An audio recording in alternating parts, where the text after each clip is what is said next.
அட எவனுக்கு என்ன குணம் எவனுக்கு என்ன பலம் கண்டதில்லை ஒருவருமே. ஒரு விதைக்குள்ள அடைப்பட்ட ஆலமரம் கண்முடிக்கும் அதுவரை பொறுமனமே. சிங்க நடை போட்டு சிகரத்தில் ஏறு, சிகரத்தை அடைந்தால் வானத்தில் ஏறு. எம்பேரு படையப்ப இடப்பட்ட நடையப்ப என்னோட உள்ளதெல்லாம் இளஞ்சிங்க படையப்ப.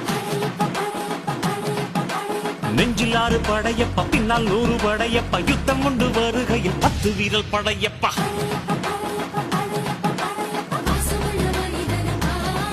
நாம் நேசப்பச்ச குழந்தையப்பா என்றும் நல்ல தம்பி நானப்பா. நன்றி உள்ள ஆளப்பா தாளாட்டி வளர்த்தது தமிழ்நாட்டு மண்ணப்பா. சிங்க நடை போட்டு சிகரத்தில் ஏறு, சிகரத்தை அடைந்தால் வானத்தில் ஏறு.